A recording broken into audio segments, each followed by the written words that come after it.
Boa tarde a todas e a todos presentes. Damos início à abertura da roda de conversa Interseccionalidade, uma ferramenta de intervenção nas e para as políticas públicas, que faz parte da programação da Semana Universitária da Universidade de Brasília. Essa roda de conversa é a iniciativa do Grupo de Estudos e Pesquisa em Políticas Públicas, História, Educação das Relações Étnico-Raciais e de Gênero, GPERG, da Faculdade de Educação da Universidade de Brasília, coordenado pela professora doutora Renísia Cristina Garcia Filice, em parceria com o Núcleo de Estudos Afro-Brasileiros NEAB, da Universidade de Brasília. Nós somos da linha 2, que objetiva abordar sobre as questões relacionadas a políticas públicas e gestão, com foco na reflexão sobre educação e políticas públicas em raça e gênero. Reconhece diferenças e valoriza a diversidade, investiga o debate sobre a investigação internacional nas questões educacionais relacionadas à raça e gênero no Brasil. Analisa políticas educacionais para a diversidade, relações étnico-raciais e gênero, destacando os papéis dos movimentos sociais e na luta contra as discriminações. Somos parceiros do Núcleo de Estudos Afro-Brasileiros, NEAB, e da Associação Brasileira de Pesquisadores e Pesquisadoras Negras e Negros, ABPN. E a partir de contatos e parcerias nacionais e internacionais, o grupo também é parceiro do Centro de Estudos Amilcar Cabral, da Guiné-Bissau. O objetivo dessa roda de conversa é debater acerca das pesquisas realizadas pelo grupo GPERG sobre interseccionalidade, como ferramenta de intervenção para as políticas públicas. A nossa proposta de apresentação e interação com o público será a seguinte: cada palestrante terá o valor máximo de 15 minutos de fala, e o que sobra cerca de aproximadamente 45 minutos para o debate e para as perguntas. Para a composição dessa roda de conversa, temos a honra de convidar Kelly Martins Bezerra, mestre em Educação pela Universidade de Brasília, especialista em docência do ensino superior pelo Instituto Signoller, graduada em Geografia pela Universidade Federal de Goiás, graduada em Pedagogia pelo Instituto Federal Goiano. Graduanda em Pedagogia pelo Instituto Federal Goiano. É técnica em Assuntos Educacionais da Universidade de Brasília. Raíssa Araújo Carnaúba, professora de História da Secretaria de Educação do DF, hoje faz parte da equipe técnico-pedagógica da Diretoria de Educação do Campo, Direitos Humanos e Diversidade. É mestre em Educação pela Universidade de Brasília, pesquisou gravidez na adolescência e políticas públicas educacionais, tendo em vista a interseccionalidade entre raça, classe e gênero, e é integrante também do grupo de pesquisa em políticas públicas, histórias e educações das relações raciais e gênero, GPERG. Nossa outra convidada será a Linidele Rocha Mendes, assistente social do Instituto Federal de Educação de Goiás, mestre em Direitos Humanos e Cidadania pela Universidade de Brasília, pesquisou políticas de assistência estudantil no ensino técnico, falou sobre o estudo para a permanência de estudantes negras e é integrante do Grupo de Estudo de Pesquisas em Políticas Públicas, História, Educação das Relações Raciais e de Gênero, GPERG. E é também coordenadora do Núcleo de Estudos Afro-Brasileiros e coordenadora local da Comissão Permanente de Políticas de Promoção de Igualdade Étnico-Racial do IFG Campus Anápolis. Teremos a honra também de contar com a presença de Renísia Cristina Garcia Filice, professora associada da Faculdade de Educação, atuou como conselheira no Conselho Nacional para a Promoção de Políticas de Igualdade Racial, é membro da Associação Brasileira de Pesquisadoras e Pesquisadores Negras e Negros, é líder do grupo de pesquisa GPERG, pesquisa sobre transversalidade e interseccionalidade de raça, classe e gênero nas políticas públicas e ações afirmativas.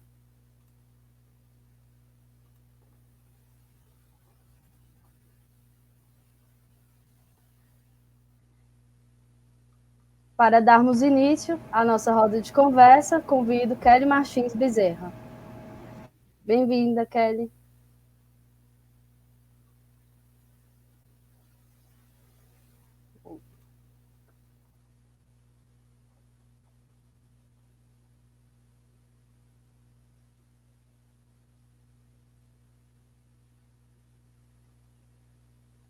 Na pós-graduação, mais especificamente a pós-graduação em Direito. Mas antes de entrar nela, eu vou fazer um pequeno histórico assim, sobre o avanço das ações afirmativas na pós-graduação, para a gente entender o caminho percorrido até entrar nos dados mais específicos. As ações afirmativas, apesar de ser uma realidade hoje no âmbito das universidades, principalmente a partir de 2012, com a lei 12.177, é isso, que implementou ações afirmativas em todas as universidades federais do país, ele ainda é algo que, de certa forma, engatinha no âmbito da pós-graduação no país. Começou em 2001, quando a Fundação Ford criou o primeiro programa de equidade voltado à pós-graduação, e no qual visava qualificar os estudantes negros e indígenas para que pudessem participar das seleções dos programas, que ainda era algo bastante elitizado. E em 2002, a Universidade Estadual da Bahia foi a primeira a implementar ações afirmativas na graduação e também na pós-graduação em conjunto. Ela implementou na graduação e, ao mesmo tempo, na pós-graduação, algo que não ocorreu no restante do país nem pelas outras universidades. Esse caminho foi longo e até 2012, e teve vários percalços e questionamentos, até que em 2012 o Supremo definiu pela legalidade e legitimidade das ações afirmativas, e nesse mesmo ano teve a Lei 12.177, acho que se não me engano é isso, promulgada pelo então presidente Dilma Rousseff, que implementou as ações afirmativas no âmbito da graduação em todas as instituições federais de ensino. Isso, a Lei 12.711, de 2012. Então, as ações afirmativas na âmbito da pós-graduação começou lentamente, de forma isolada, por meio de algumas universidades, como a Universidade Federal do Rio de Janeiro, que foi uma das primeiras a implementar pelo Museu Nacional. E mais à frente um pouquinho, e aí outros programas também vieram acompanhando essa jornada, inclusive na própria UNB, mas de forma ampliada, enquanto uma resolução da universidade que implementava ações afirmativas no âmbito das pós-graduações, a Universidade Federal de Goiás foi a primeira em 2015, com a resolução aprovada pelo Conselho Universitário. Outros passos importantes vieram com resoluções, ou com legislações, ou com metas que foram sendo aprovadas nessa última década, como a Lei 13.005 de 2014, que é o Plano Nacional de Educação, que estabeleceu na meta 14.5 a elevar gradualmente o número de matrícula de estudantes em programas de pós-graduação, estudantes negros, estudantes indígenas, e assim implementações que visavam reduzir a desigualdade étnico-racial e regional, né, favorecendo as populações de campos, indígenas, quilombolas, e o aumento também da população negra como um todo. Isso em 2014. Em 2016, o Ministério da Educação entrou com a portaria número 13, e essa portaria dispunha visava induzir a implementação de ações afirmativas na pós-graduação, e determinou que fossem tomadas ali providências por parte das instituições federais de ensino e da CAPES, né? Isso em 2016. Porém, foi nesses 4 anos, pouco depois, foi em maio de 2016, houve o golpe que derrubou a presidente Dilma Rousseff, e, enfim, entrou para Temer e Bolsonaro, e não teve avanço nisso. Inclusive, essa portaria número 13 de 2016 foi derrubada pelo Weintraub, enquanto ministro da Educação, e depois de uma longa e árdua movimentação, acabou desfazendo o mal feito. E a portaria permaneceu em vigor, como ainda hoje está. Porém, ela existe, mas de fato não foi executada, né? O tópico que já existia ainda na CAP sobre inserção social, ele é muito vago, impreciso, não fornece nenhum elemento. Inclusive, a própria CAPES, quando ela executa a avaliação dos programas de pós-graduação, que é feita a cada quadriênio, ela merece uma nota crítica porque ela não tem nenhuma pontuação, nenhum programa voltado para as ações afirmativas no âmbito da pós-graduação, sobre a inserção de outras comunidades na pós-graduação, enfim, que são políticas que, apesar de terem como a portaria número 13, ela colocou como uma meta a ser desenvolvida, trabalhada, incentivada pela CAPES, mas de fato não há e não houve. Tem uma única resoluçãozinha falando sobre inclusão social, não é uma resolução, é um parágrafo da CAPES falando sobre inserção social vago, distante, que não objetiva, que não determina, que não induz as universidades ou os programas a criarem.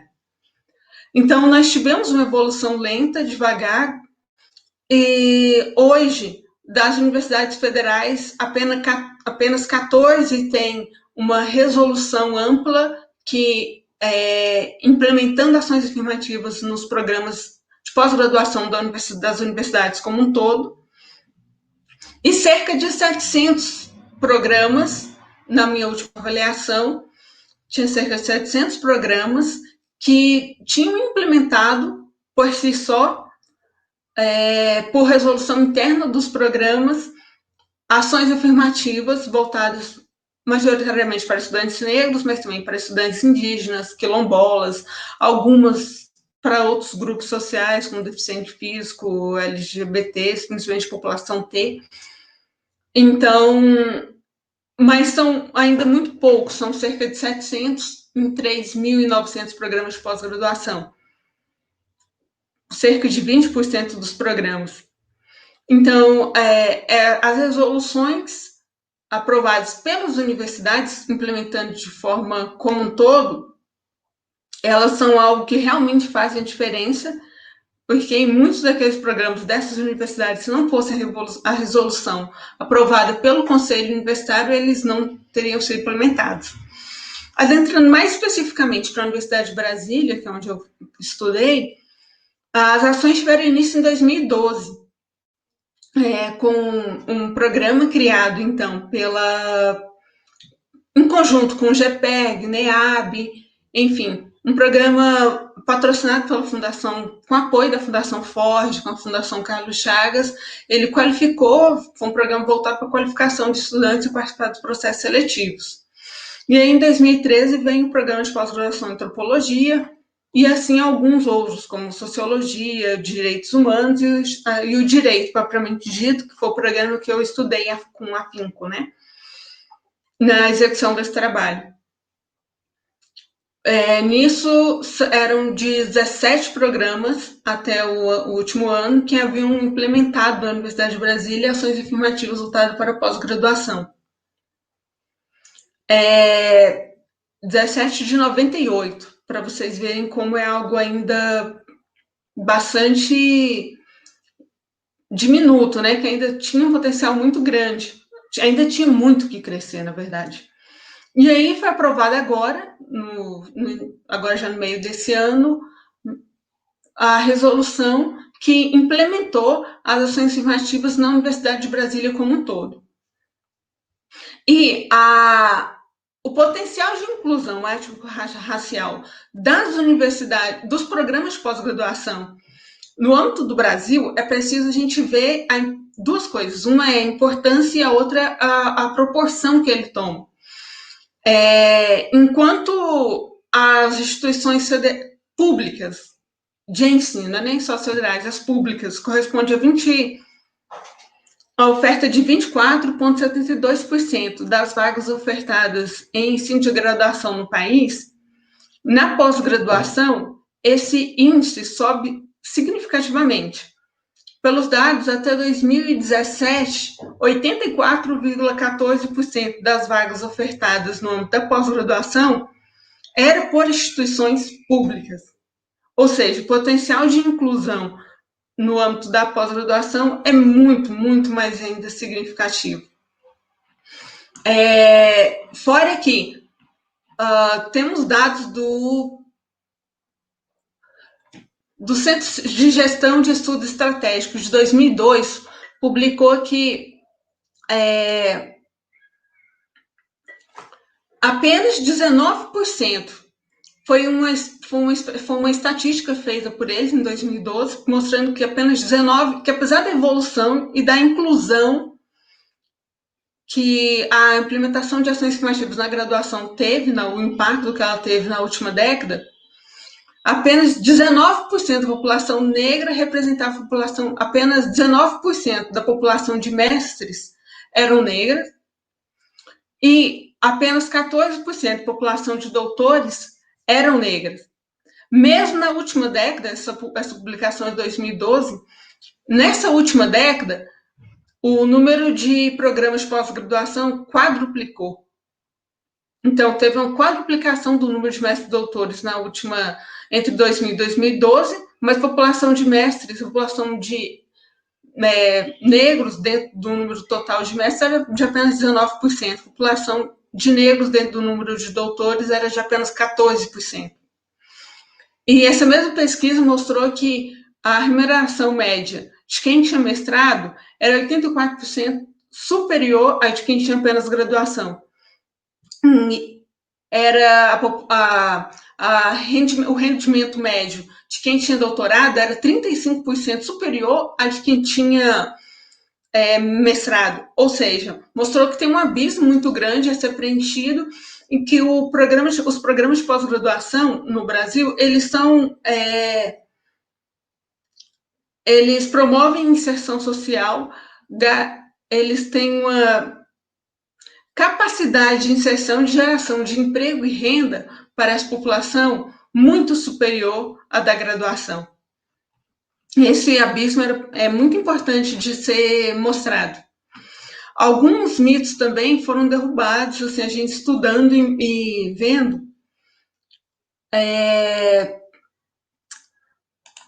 Só pegar os dados aqui para ter ele certinho. É isso. Sobre, por exemplo, na faixa de renda. Os candidatos que se inscreveram para o programa de pós-graduação em Direito, por exemplo, dentro do sistema de cotas, 44% tinha renda de até 3 salários mínimos. Enquanto no sistema universal, apenas 24% tinha renda nessa faixa de até 3 salários mínimos. Um outro dado importante, 41% dos estudantes que se candidataram pelo sistema de reserva de vagas solicitaram isenção de taxa para poder concorrer e participar do processo seletivo. No sistema universal, apenas 7% dos candidatos que se inscreveram solicitaram isenção de taxa. Ou seja, o que está mostrando aqui que são públicos que têm origem social bastante diversa nessa avaliação feita entre os estudantes que originam do sistema universal e os que vêm pelo sistema de cotas.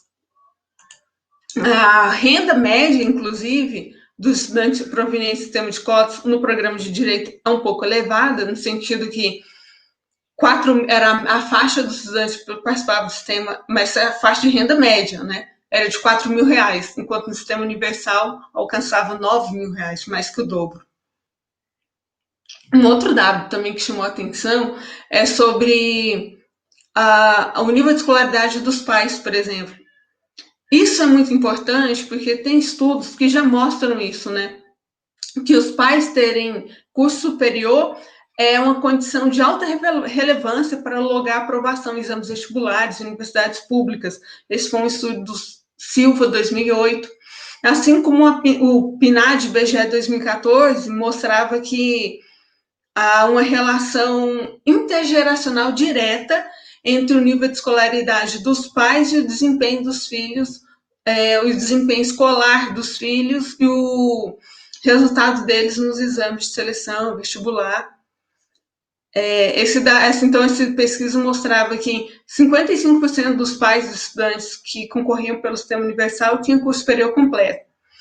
Nos estudantes que concorriam pelo sistema de cotas, isso representava 31%, na média.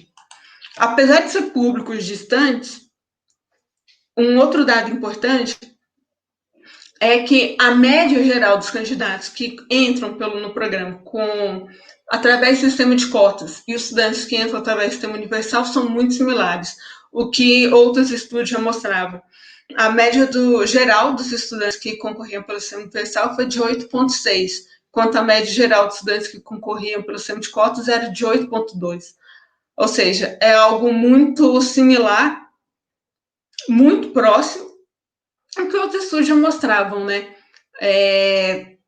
Queiroz e Santos, 2006, Garcia, 2008, mostravam isso, que apesar dessa distância social, o abismo social que muitas vezes tinham, né? Uma coisa que marcava muito é que a média de entrada dos estudantes que concorriam pelo sistema de cotas do sistema universal é muito similar. É muito próximo, isso também é um dado muito importante, porque desmistifica alguns dados popularmente que as pessoas ainda insistem, né? A gente tem visto muito nessas últimas semanas, com criação de programas específicos, como da Magazine Luiza. Que um tem menos capacidade intelectual que o outro, um é inferior que o outro, e na prática, todos os estudos, todos os dados revelam que não. São notas e médias muito similares. E aí, para fechar, só colocar uma coisinha aqui. Enfim, o que a pesquisa mostrou é que as ações afirmativas não são só acesso, é acesso e permanência, e que, infelizmente, não existe nenhum programa de assistência estudantil voltado para a pós-graduação. Isso não só na UNB, como não é uma política de Estado no Brasil como um todo, e é algo que tem muito ainda a caminhar, porque não existe política nacional voltada para a assistência estudantil da pós-graduação. As bolsas de pesquisa hoje, ela é um instrumento que cumpre, de certa forma, esse papel, tanto permitindo a permanência do pesquisador e o desenvolvimento da pesquisa, muitas vezes fazendo esse papel da assistência estudantil. Então, é muito importante criar critérios de caráter racial, critérios socioeconômico, na distribuição de bolsas no âmbito do país, e essa também não foi uma política que o programa de pós-graduação em Direito adotou, mas não é uma política institucional da universidade, não é uma política institucional do Estado brasileiro, não existe ainda nada nesse sentido, é preciso ser repensado.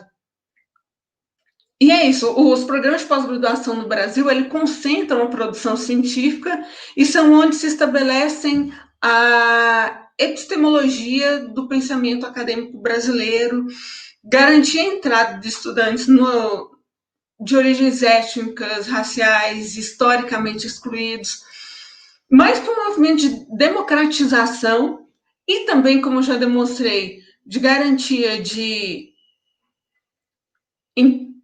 acessos a melhores cargos, melhores condições, melhores níveis de emprego e renda, é também partilhar desses meios que permitem a produção do conhecimento e se apresenta hoje como uma forma de transformar nossos programas de pós-graduação e o conhecimento produzido nas universidades, permitir o surgimento de novas epistemologias e de novos pensamentos, de novas discordâncias, e isso é fundamental para a academia e para a sociedade como um todo, que ainda carece muito de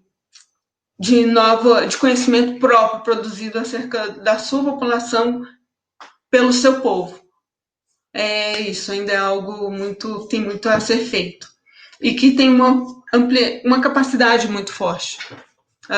Então, enfim, a gente está caminhando no sentido da pós-graduação que ainda precisa ser democratizada. É isso, agradeço. Obrigada. Obrigada, Kelly. A próxima convidada é a Raíssa Araújo Carnaúba. Bem-vinda, Raíssa. Boa tarde a todos e a todas, tudo bem? Então, eu vou falar um pouquinho hoje sobre a minha pesquisa de mestrado, que foi sobre gravidez adolescente no contexto da Secretaria de Educação do DF, como estavam as políticas públicas. Meu campo de pesquisa foi a cidade estrutural, que eu fui professora na Regional de Ensino e me inquietava bastante a questão da gravidez adolescente e consequente evasão escolar. Então, eu comecei essa pesquisa na Regional do Guará e acabei nesse contexto da cidade estrutural, que faz parte da Regional de Ensino do Guará, e que tem uma maioria de população negra. Por isso, foi urgente acionar o conceito da interseccionalidade para poder avaliar mesmo essa questão das políticas públicas e do acesso a políticas públicas de enfrentamento à maternidade adolescente por falta de informação e de enfrentamento da evasão escolar dessas mães. E por esse motivo, então, está abrindo aí uns slides para a gente poder acompanhar melhor alguns dados. A gente fez um levantamento na cidade estrutural com base em toda uma justificativa de o porquê que a gravidez adolescente era de fato um problema. Então, são vários argumentos, dentre eles que as jovens mães de 15 a 17 anos com pelo menos um filho, apenas 25% delas continuam estudando, que é um tema invisível nas escolas. Não há um registro do acompanhamento escolar dessas jovens mães. O Ministério da Educação não tem um programa específico partindo do Ministério da Educação. Aqui no DF nós temos a lei número 6.202 de 1975, que estabelece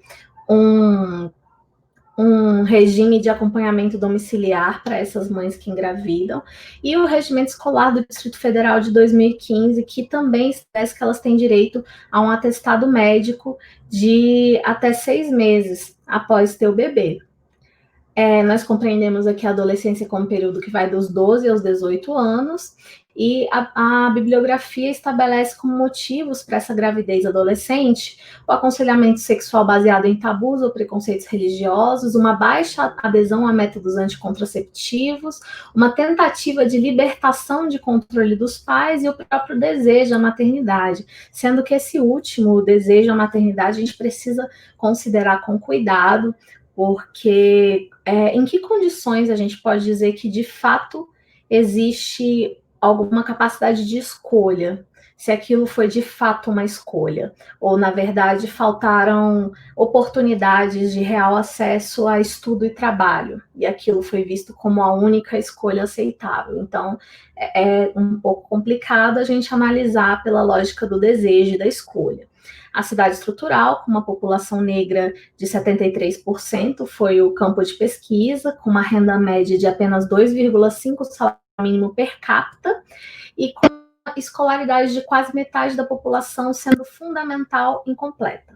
Pode passar.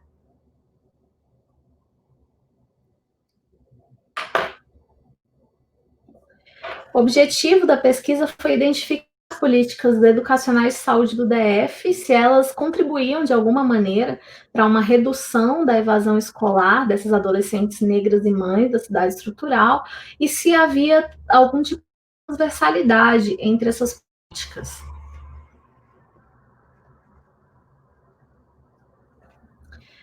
Nós utilizamos uma metodologia de métodos combinados, numa proposta interativa, fizemos uma pesquisa qualitativa, usando o realismo histórico-dialético e também, em complementaridade, à decolonialidade.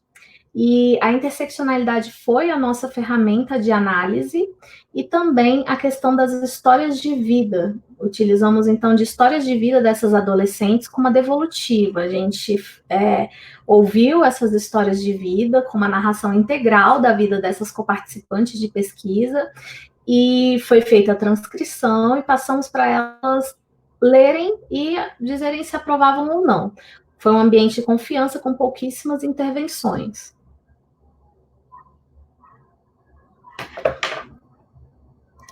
Pode passar. Dentre os procedimentos de pesquisa, a gente utilizou análise documental, entrevistas semi-estruturadas, entrevistas narrativas. E, por favor, próximo slide.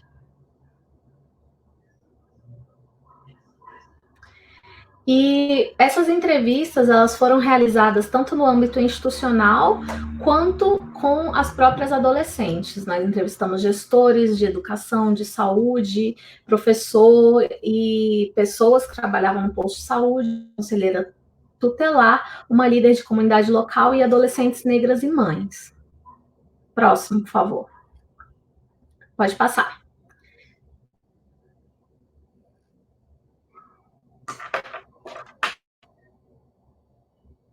E aí, pessoal, no ambiente escolar, a gente se deparou com uma... Próximo slide, por favor. A gente se deparou com uma realidade um pouco complicada, assim, porque o que a gente ouve da parte dessas pessoas da educação ali naquele momento não estavam em consonância com a lei, então entendiam que essa licença maternidade era de 4 meses, o que a legislação previa 6 meses de licença maternidade, apontaram como um período de maior fragilidade ao atendimento, como o período em que justamente acaba a licença maternidade, então adolescentes procuravam a escola no sentido de entender o que fariam para continuar estudando, sendo que elas precisavam cuidar do bebê, um discurso sexista de responsabilização das mães dessas adolescentes pela situação. Encontramos também um dado da gravidez como uma questão transgeracional que atravessava gerações, que a avó tinha passado por isso, a mãe e depois a filha, e também a educação não consideravam que aspectos raciais eram importantes, apenas que seria uma questão apenas social. Pode passar. Já no conselho tutelar, entrevista conselheira tutelar, novamente encontramos essa questão da culpabilização da mãe da adolescente, a questão da transgeracionalidade, e a conselheira tutelar nos apontou uma burocracia dessas garotas para adquirir métodos anticontraceptivos e considerou urgente que a escola tivesse mais responsabilidade em manter um controle de quais adolescentes estavam ou não estavam gestantes, se continuavam a estudar ou não, porque esses dados eles eram inexistentes. Pode passar. No centro de saúde, analisando os cadernos de pré-natais, esses foram os dados que eu encontrei, de cerca de 20% dos pré-natais realizados anualmente naquele centro de saúde eram de adolescentes, indicando uma taxa alta de gravidez adolescente ali na região da cidade estrutural. Passar, por favor.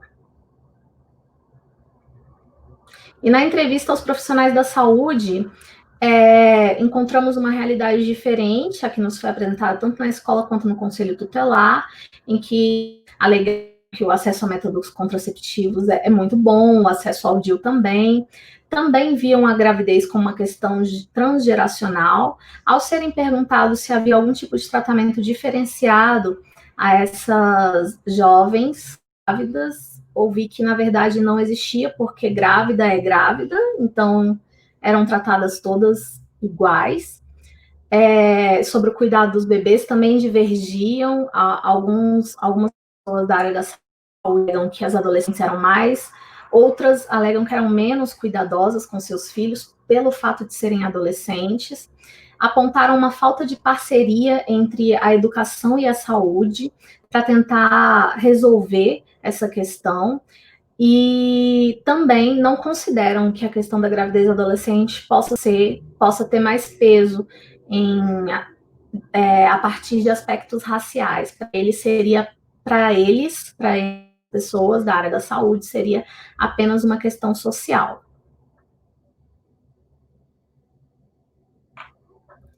Também foram feitas entrevistas narrativas com uma líder local que trabalha numa creche local, uma creche gratuita para as pessoas da região.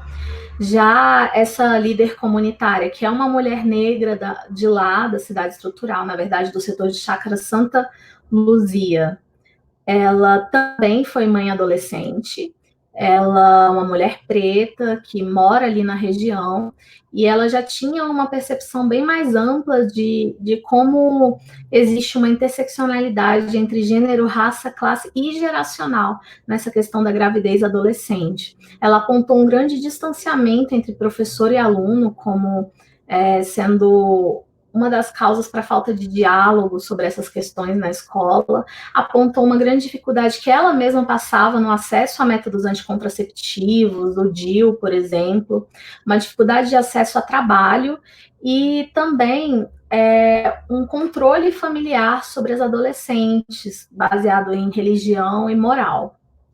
O próximo, por favor. Aqui a gente vai apresentar as falas dessas adolescentes um pouco, para que a gente possa refletir entre o papel do Estado e a percepção dessas mães. Então, foram entrevistadas, como eu falei, foram feitas histórias de vida dessas 3 meninas com nomes fictícios, 16, 15 e outra de 16 anos também. 2 delas com filho, outra com 2 filhos, aí vocês podem ver mais ou menos a idade dessas crianças, dos bebês, né? A idade da primeira gestação, sendo que uma delas ficou grávida do primeiro filho aos 12 anos de idade. Apenas uma delas continua sua trajetória escolar, que é a Beatriz. O estado civil dessas adolescentes também diverge, né? Como vocês podem ver. E com quem reside, as 3, como vocês podem ver, residem ainda com suas mães. Pode passar, por favor.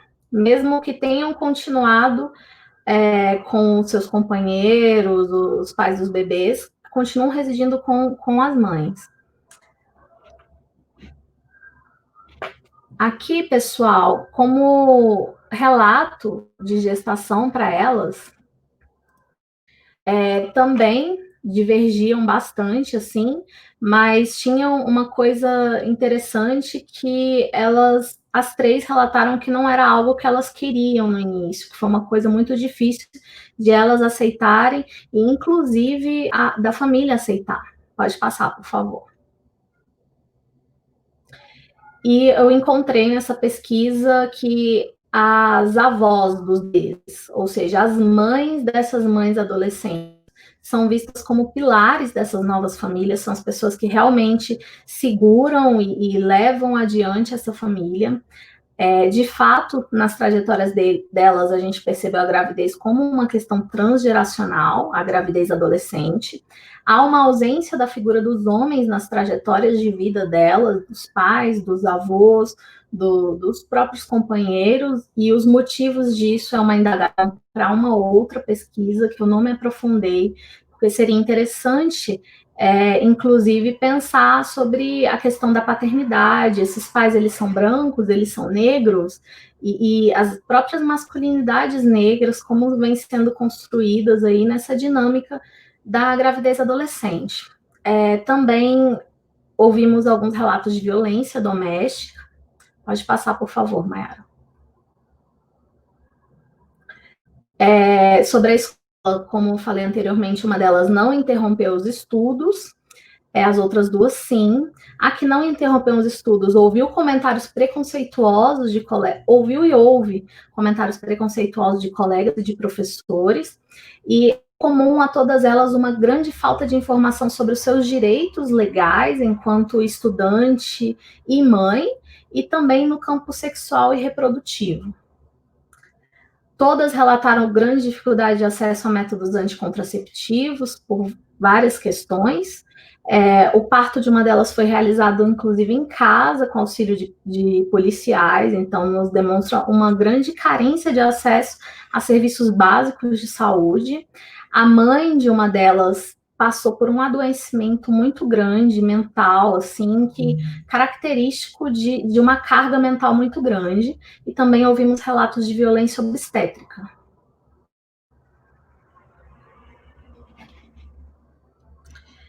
Todas relataram grande dificuldade em conseguir uma ocupação remunerada, Uma delas teve um olhar bastante crítico sobre as ausências do Estado na sua vida, sobre a negação de direitos, e as três também relataram grande solidão. Então, a gente considera que há uma grande ausência do Estado, tanto no ponto das legislações de políticas públicas, uma falta de acolhimento da escola, necessidade urgente de acesso à creche, de formação continuada e de políticas para a gravidez adolescente partindo do Ministério da Educação. Obrigada.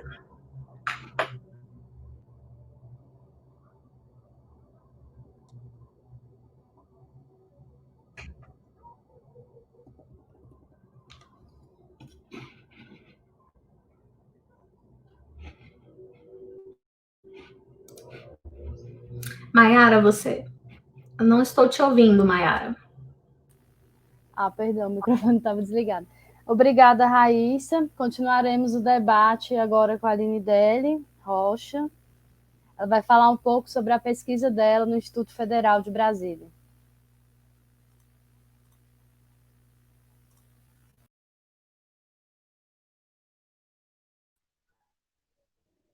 Boa tarde a todos e a todas. Bom, eu sou assistente social do Instituto Federal de Goiás, do campus Anápolis, e trabalho diretamente com a política de assistência estudantil, que foi também onde eu fiz a minha pesquisa, né, sobre a política de assistência estudantil no ensino técnico, porém no Instituto Federal de Brasília, né. Fiz uma pesquisa com o objetivo de entender como que a política de assistência estudantil ela contribui para a permanência das estudantes negras dentro dos cursos técnicos subsequentes. Cursos subsequentes são os cursos para quem já terminou o ensino médio, né, os cursos técnicos.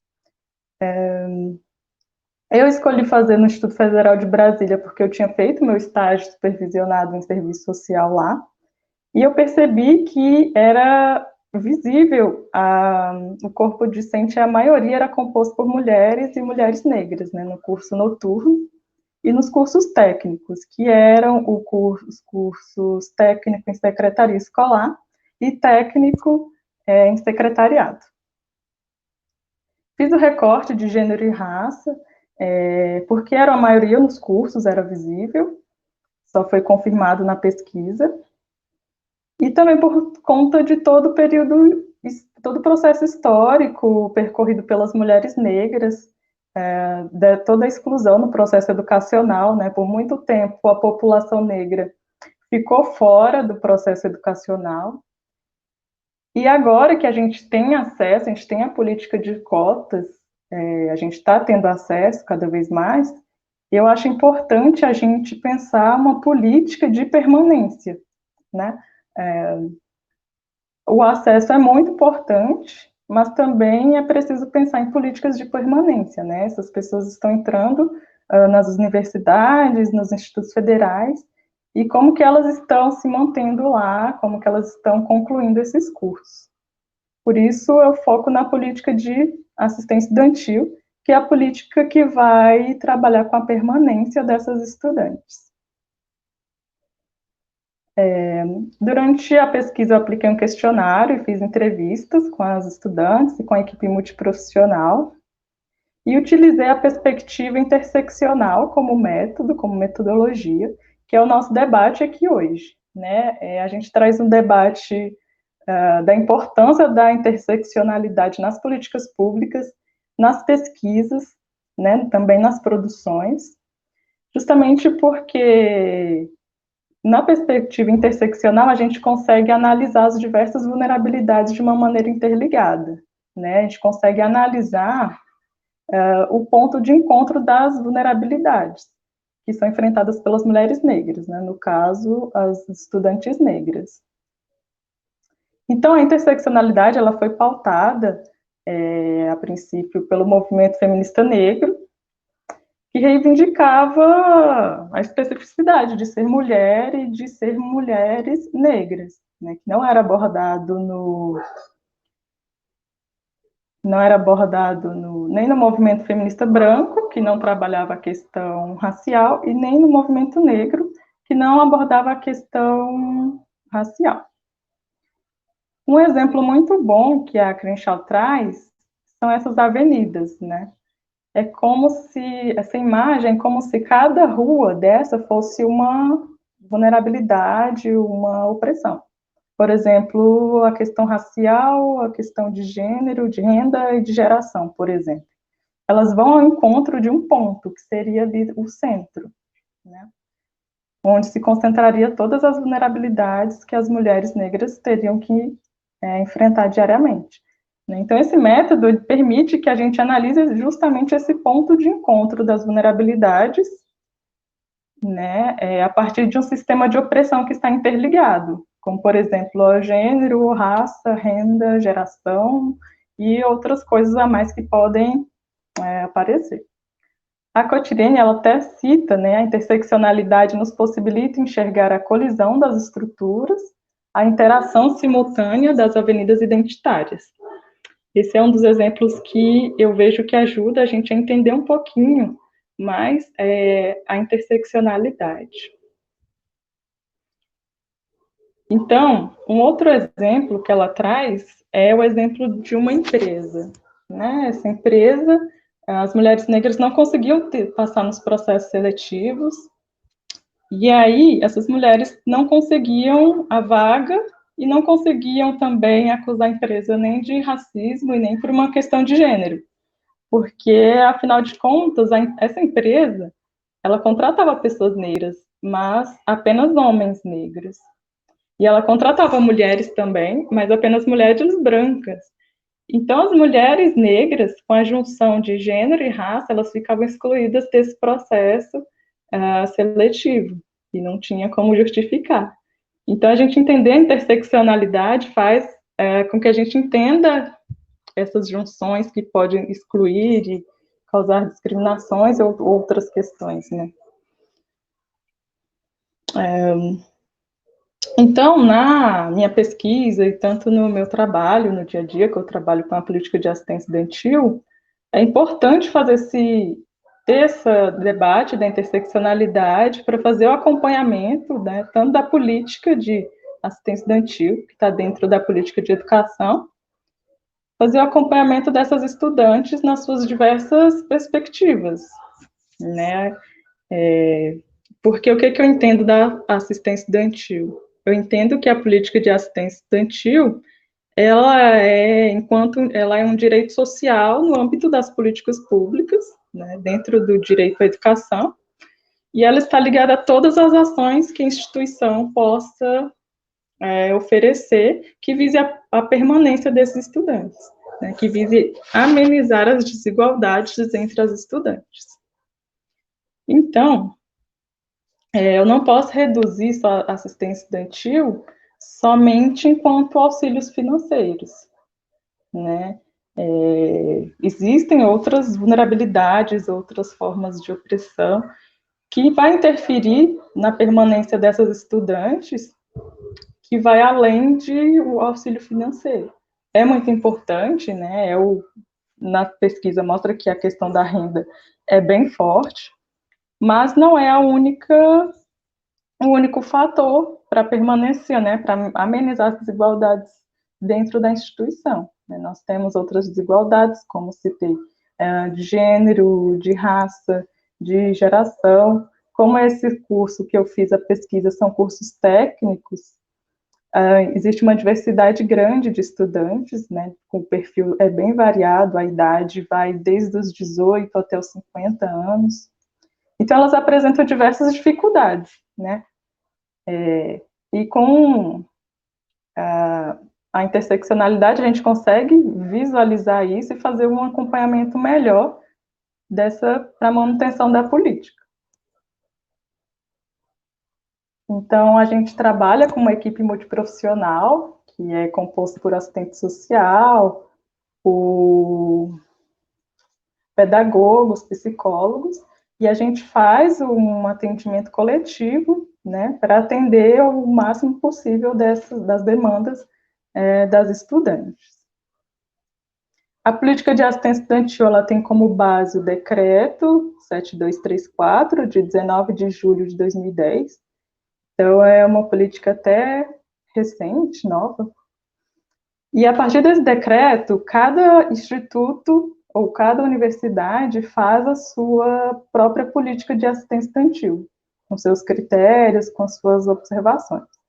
Então, o Instituto Federal de Goiás tem uma, o Instituto Federal de Brasília tem outra, né, e cada uma vai fazendo a sua com base no que está no decreto 7234.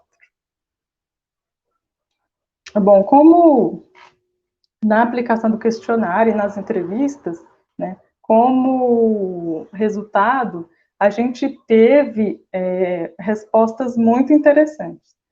As alunas mencionaram a importância da política de assistência estudantil, a importância que teve na formação delas, até a conclusão, né, elas terem uma formação com êxito, conseguirem concluir os cursos, porque a entrevista eu fiz com várias alunas, né, quem estava matriculado ainda e quem já tinha concluído o curso. Então, consegui ter essa perspectiva de vários ângulos, de vários estudantes.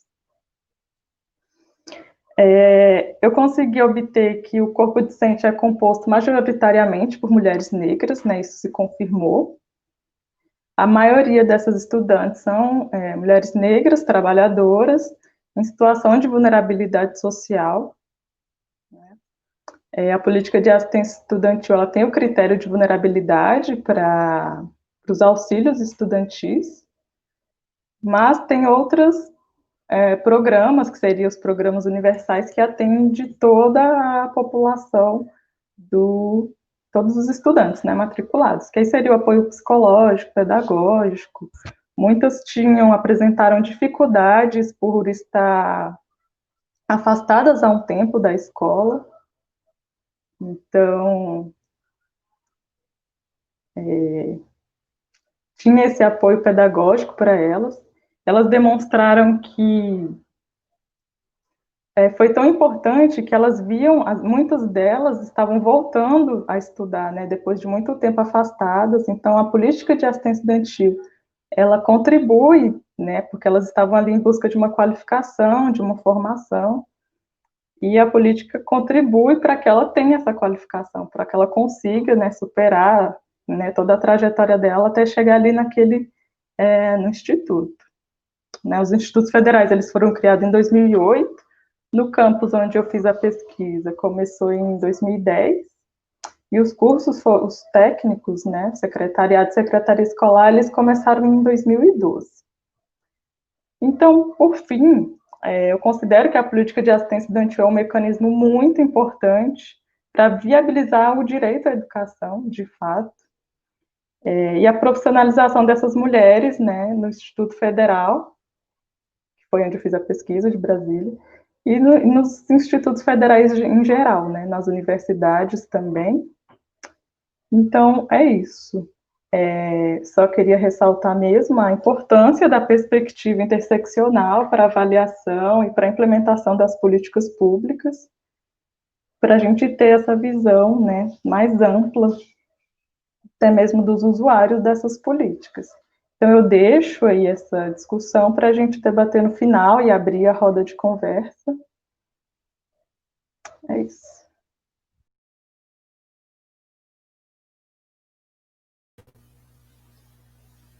Boa tarde, ótimas discussões. A gente está de olho aqui no chat também. Podem mandar dúvidas, questões, elogios, que a gente está de olho e a gente gosta de interação.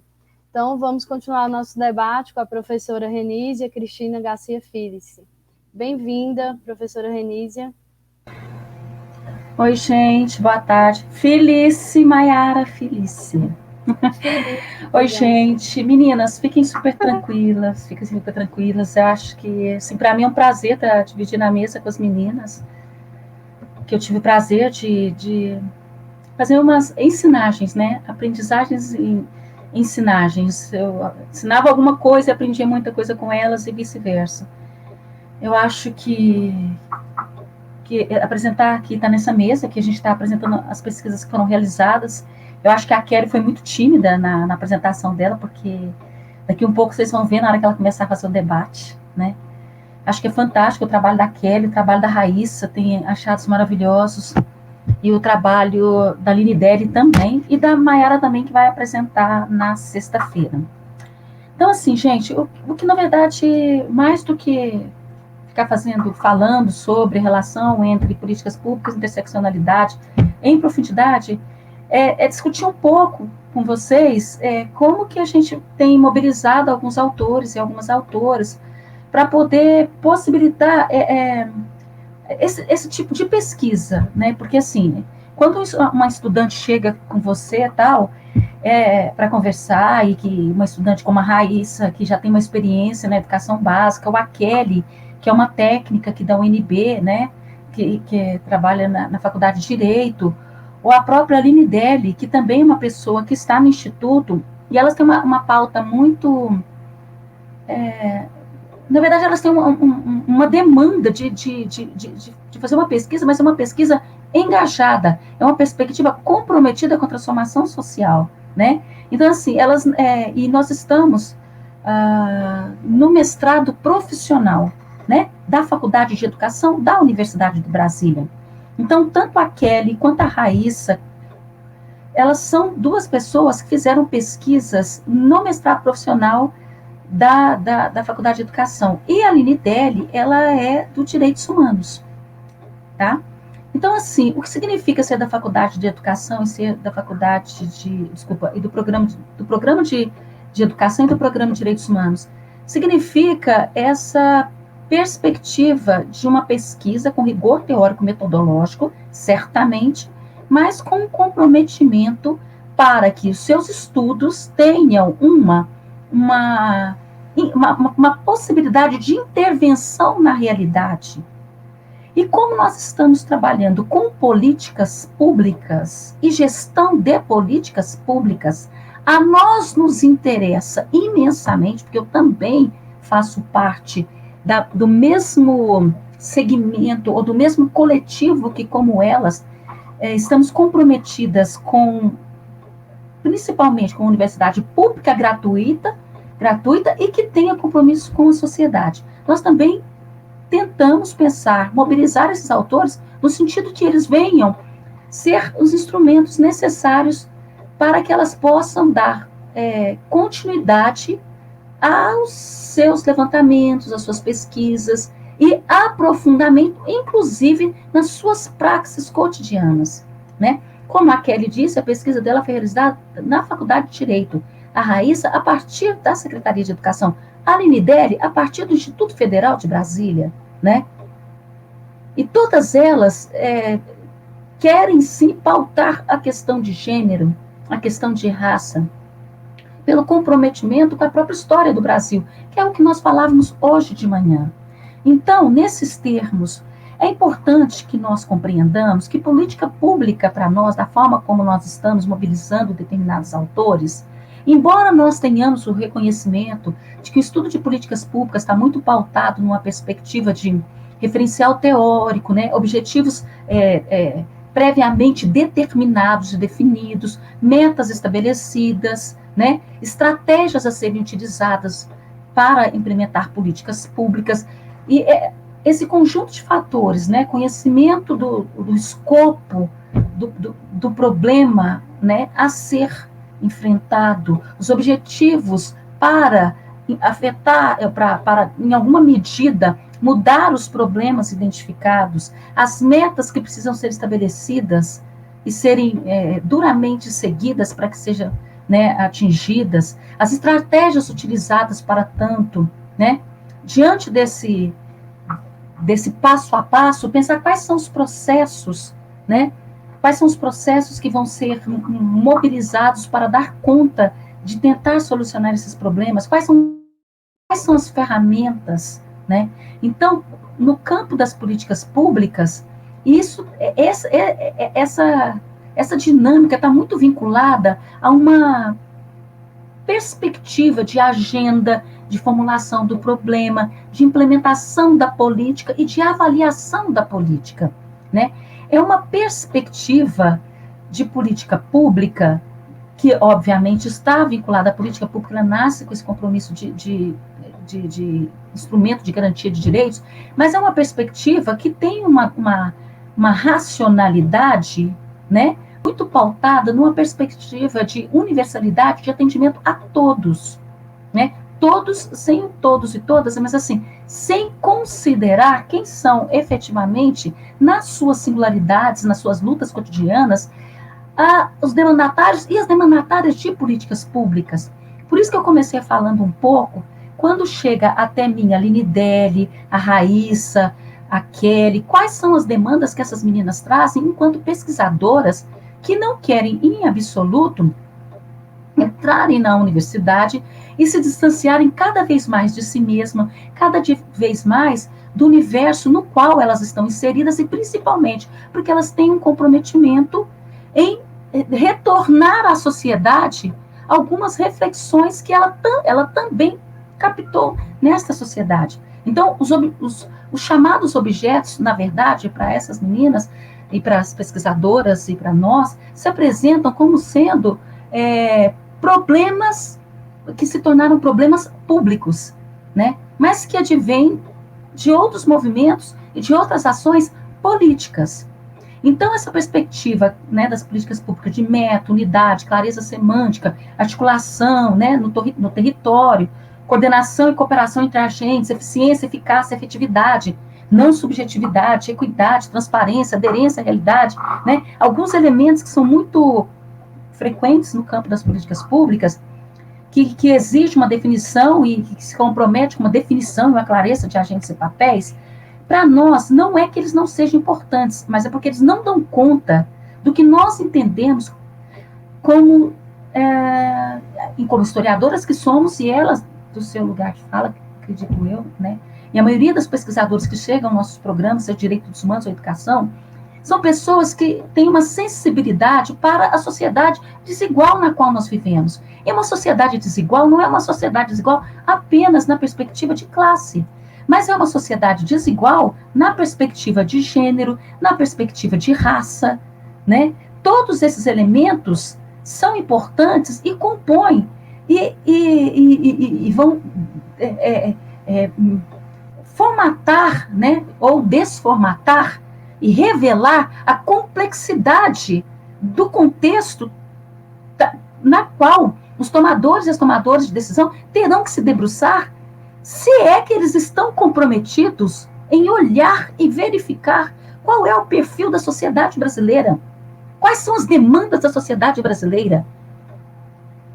Quando nós falamos isso, nós estamos pensando um pouco, refletindo um pouco do universo das políticas públicas, mas nós também estamos falando da história do Brasil, que negou e nega ainda hoje a presença negra na sua historiografia, a presença indígena, que destinou às mulheres uma condição de subalternidade.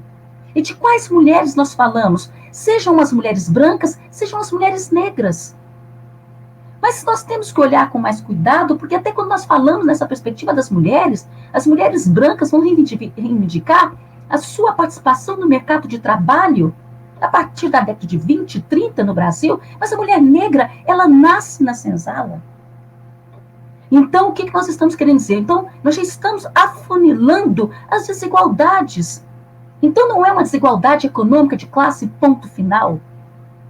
O Brasil já estava habitado por indígenas, os barés, wapixanas, né? Wapixana, baré, o povo wapixana, Yanomami, os diferentes povos que aqui habitam, quando os portugueses chegaram. Ou seja, já tinha uma perspectiva étnica muito forte quando os portugueses aqui chegaram e simplesmente plasmaram o bloco indígena.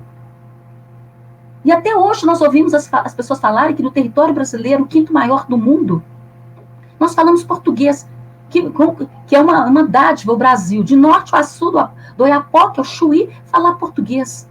Mas e os indígenas, que têm a sua língua materna, que necessariamente não é o português, e não é o português, a língua oficial portuguesa? Por que é importante falar isso? Se eu falar com vocês hoje sobre políticas afirmativas, nós estamos aqui acolhendo os estudantes indígenas na Universidade de Brasília. Mas os estudantes indígenas na Universidade de Brasília, a língua materna é a língua primeira O português é segunda língua. Uma política pública pensada, uma política afirmativa, pensada na Universidade de Brasília, que se alinha a uma determinação do Estado brasileiro e que não reconhece esta singularidade, ela tem sérias fragilidades. Então, é nessa perspectiva que nós, aqui, fomos pensando quais são os instrumentos possíveis para se pensar, numa sociedade desigual, essa perspectiva de pensar a ação coletiva, para além da ação participativa, mas uma ação coletiva, os movimentos sociais, uma ideia de sociedade, uma ideia de Estado. Estado, de qual Estado nós estamos falando? Né? Política pública como produto, como processo, sociedade, sobre qual forma de organização política se estrutura essa sociedade. A gestão da política pública, né? O que é o Estado, na verdade? É uma instituição que se consolida e vai se delineando por meio das políticas públicas. Então, a gestão das políticas públicas é um ato intencional, historicamente situado. Então, a política pública para nós, ela nasce desse jogo de forças, de relações e de grupos, e grupos políticos, grupos econômicos, classes sociais e demais organizações, né? Então, é pensar um pouco isto, como pensar, então, a gestão nesse contexto, né, do Brasil que não se reconhece, em um Brasil que tem o racismo como estrutura, que tem no sexismo também um mercado de trabalho notoriamente, né, diferenciado para homens e mulheres, notoriamente racializado. Instituto Ethos, né, ele tem uma pesquisa nas 500 maiores empresas, ele tem feito uma série histórica desde 2003, né, que ele vai analisar as 500 maiores empresas do Brasil. Então, se você faz a comparação dos executivos, só vou pegar só o cargo de executivo. O cargo de executivo, as pessoas brancas, em sua grande maioria, homens. As pessoas negras, as pessoas consideradas os amarelos, né, para seguir a terminologia do IBGE, os asiáticos. E se você compara isso com a população brasileira, você vai ter, por exemplo, em 2003, cerca de 96% das pessoas que estão nos cargos executivos são considerados brancos. Os negros são 1,8%, isso em 2003. Os asiáticos, 1,2%. Depois, em 2010, 7 anos depois, já no segundo governo do Luiz Inácio Lula da Silva, esses números aumentaram para 3,6% para os negros, 93% para os brancos em cargos executivos. O que nós estamos vendo? Que as políticas pensadas, afirmativas, que reconheceram a singularidade dos percursos de homens negros, mulheres negras, influenciaram, pouco, mas influenciaram neste quadro de extrema aglomeração, né, de concentração de poder, de renda, e mais do que isso, que também tem um recorte sexual. A maioria são homens brancos que se dizem heterossexuais nos altos postos hierárquicos. Então, quando nós começamos a pensar nas políticas públicas nesses termos, é preciso pensar princípios e mecanismos de gestão de políticas em gênero e raça, além da questão econômica. Então, para nós é importante pensar um olhar transversal, né, sobre as questões das diferenças, das condições sociais, que vai perpassar todas as políticas setoriais. As políticas setoriais, se não dialogam entre si, por exemplo, um programa que nós tínhamos muito caro, o programa Juventude Viva, né, que é um programa que nasce, né, da Secretaria de Justiça e com comprometimento de tentar minimizar as desigualdades que incidem sobre os jovens negros no país. Então, se você pensa no programa Juventude Viva, é importante que ele não fique circunscrito única e exclusivamente ao Ministério da Educação. É preciso que haja uma participação do Ministério da Saúde, do Ministério do Esporte. É preciso que vários segmentos se juntem para que esse programa chegue ao seu termo, as metas estabelecidas. Então, ou seja, aquela perspectiva dura de o problema, os objetivos duramente traçados, as metas duramente traçadas, as estratégias duramente traçadas, eles ganham em dimensão no diálogo com os as diferentes instâncias que precisam estar em diálogo para que haja uma reversão na situação, problema identificada. Quando a Raíssa traz a pesquisa dela, o que ela nos revela, né, se o objetivo dela é tratar da evasão de jovens negras na estrutural, no primeiro momento chegarmos até a escola, né, identificar essas jovens, pelo diálogo com a escola, ela foi levada aos postos de saúde, né? Ela foi analisar nos PPAs como a questão da evasão de jovens negros estava sendo apresentado, e ela não verificou, não havia esta presença nos instrumentos normativos que legislam sobre esta exclusão das jovens negras, das adolescentes negras grávidas. Nos postos de saúde, ela encontrou alguns registros, mas ela encontrou as próprias meninas com seus familiares, né, com suas mães, na sua grande maioria, e isso já traz um outro elemento que ela já falou. Dali, ela chegou até algumas organizações não governamentais, o CRAS. Por quê? Porque nós temos esse compromisso de pensar as políticas públicas na sua complexidade. E quando ela traz esta informação, ela está o quê? Mapeando nesta comunidade da estrutural as redes de apoio para essas estudantes grávidas que tiveram que evadir das escolas. Elas, sensivelmente, as pesquisadoras que têm essa outra perspectiva de políticas públicas como problemas complexos, que consideram as ações coletivas, elas vão identificando as redes de políticas públicas, as redes que vão sendo estabelecidas para acolher estas meninas ou não acolher.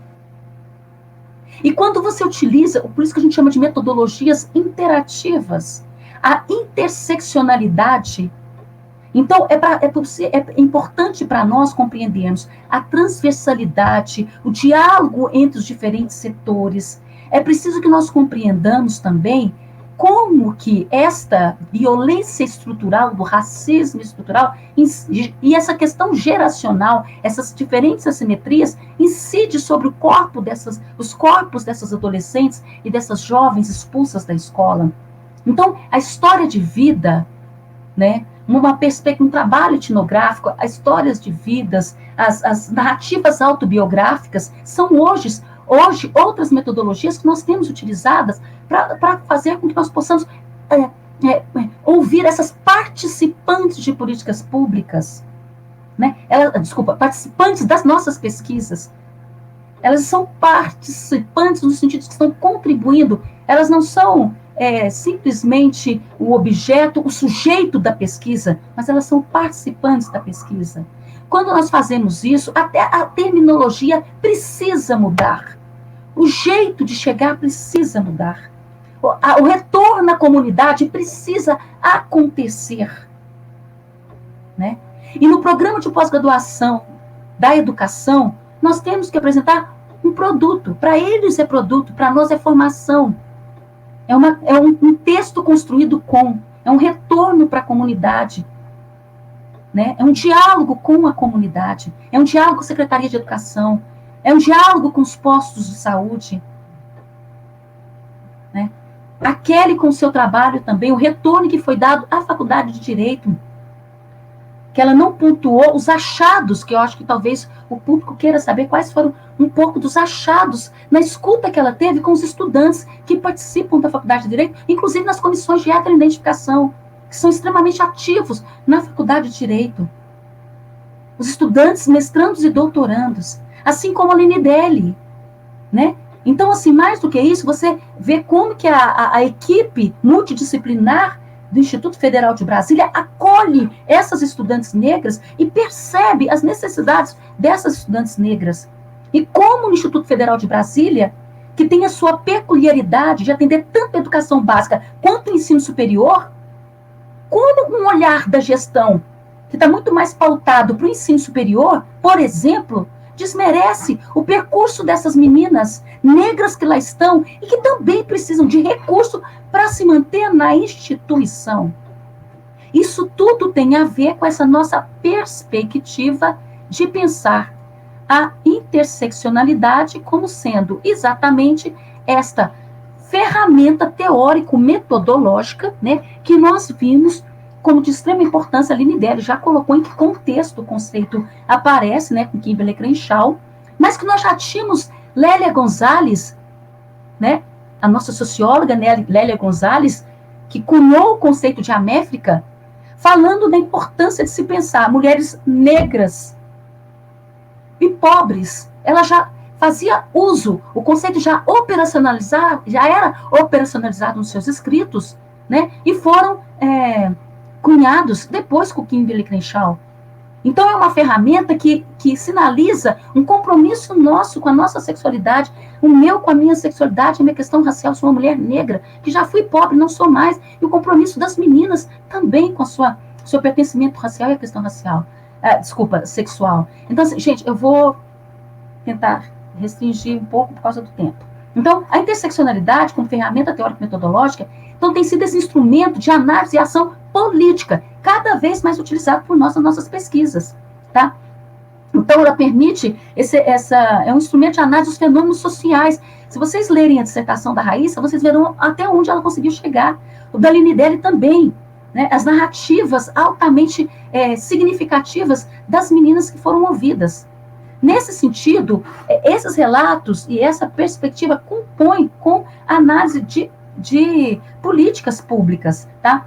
Então, Kimberlé Crenshaw, Patrícia Hill Collins, são autoras, a Carla Cotirene, a própria Lélia Gonzalez, a própria Angela Davis, a própria Ângela Figueiredo, são autoras negras, e não negras, mas principalmente autoras negras, e é preciso que se diga, que estão nos ajudando a pensar também esse sexismo racializado que está por trás dessa evasão dessas jovens negras. Porque quando você ouve a menina que evade da escola, mas quando você ouve o pai da criança, você vê que o percurso dele, mesmo os dois sendo pobres, são percursos completamente diferentes. E isso também tem sido considerado por nós, tá? Então, para pensar, essa interseccionalidade, então, ela é a questão racial, da sexualidade, do gênero, da nacionalidade, né, a questão da deficiência, tudo isso está posto para nós, tá? Então, a marginalização de gênero e as discriminações sociais, elas são pensadas na sua articulação, gênero, raça, classe, e com outros marcadores. Nesse sentido, né, é que a gente vem pensando as ações coletivas.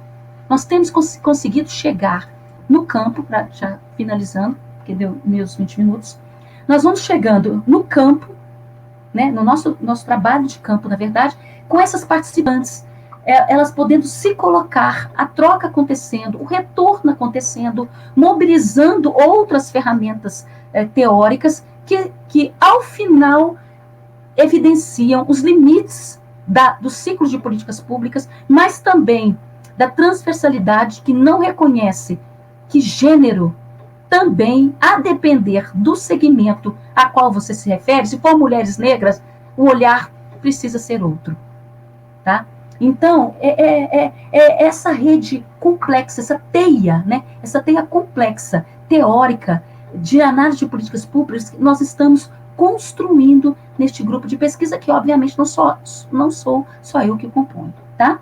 Então, eu acho que precisa abrir para as perguntas. Deixa só um minutinho, Mayara.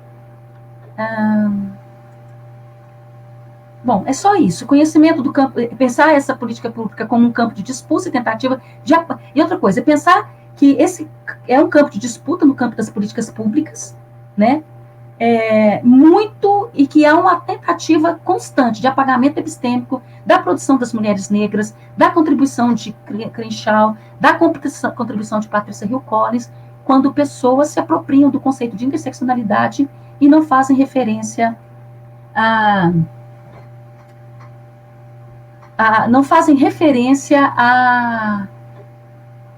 essa origem do conceito de interseccionalidade, coisa que não acontece com o marxismo.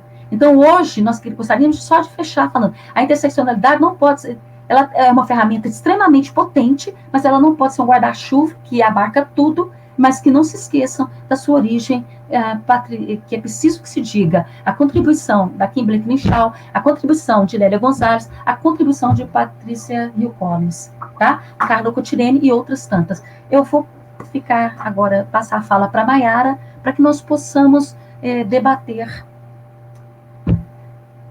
um pouco e atender um pouco as perguntas do público, tá bom?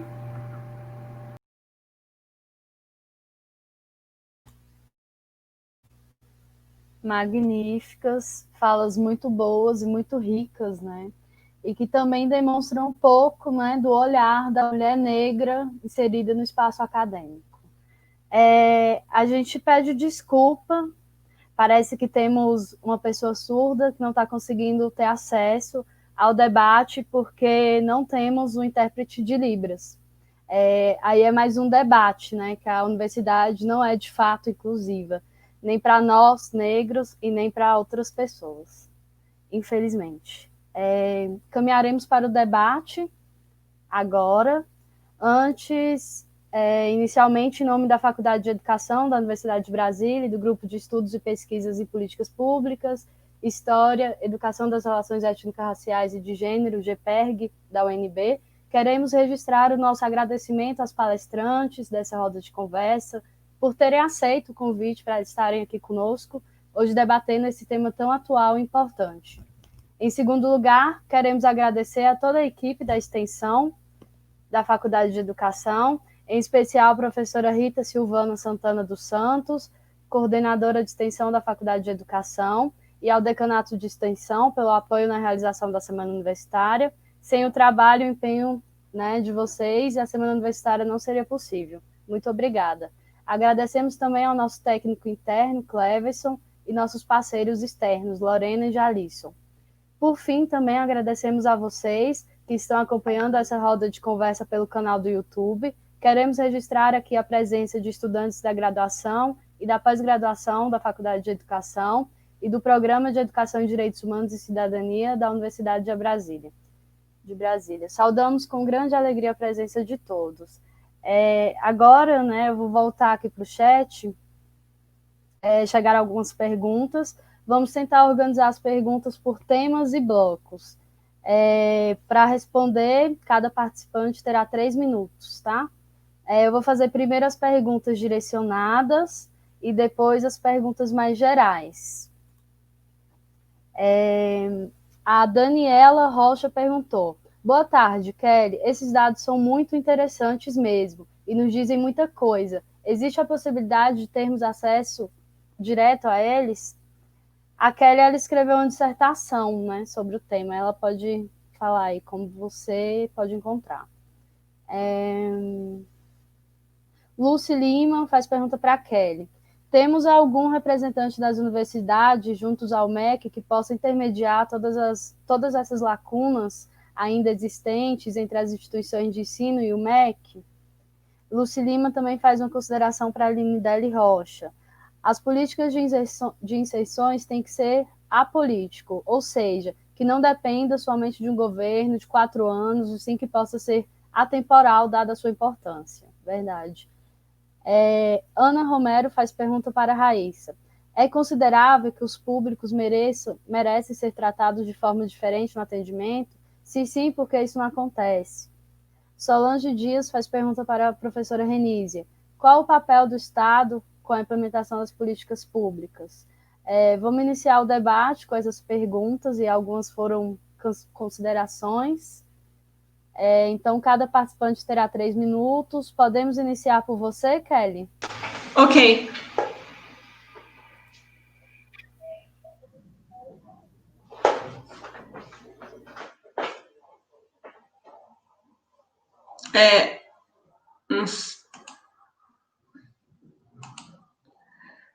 Posso começar? Ok, eu acho que sim, é porque tem um retardo de retorno no YouTube. Então, eu vou disponibilizar. Eu acho que a Maiara ou o Clefson já tinha colocado, eu vou disponibilizar aqui no bate-papo, no chat do YouTube, o link novamente para a dissertação, e lá tem o link. Na dissertação, coloquei no rodapé o link, geralmente, de todas as informações, os dados que eu lanço na dissertação. E nela vai ter esses dados e vai ter o link para de todos esses organismos e organizações que disponibilizaram isso. Como os dados do GEC, os dados de outras universidades, de outros institutos de pesquisa, está todo lançado as notas de rodapé da dissertação, enfim. Ela vai estar aqui no rodapé agora há pouco, eu lanço, e ela é justamente uma provocação, né? Universidade de Brasília, para quê e para quem? Que era um discurso que o Darcy Ribeiro proferiu no auditório Dois Candangos, na redemocratização da universidade, na posse do Cristóvão Buarque como reitor em 85, se eu não me engano. Essa foi a provocação que a gente fez na Universidade de Brasília, para quê e para quem?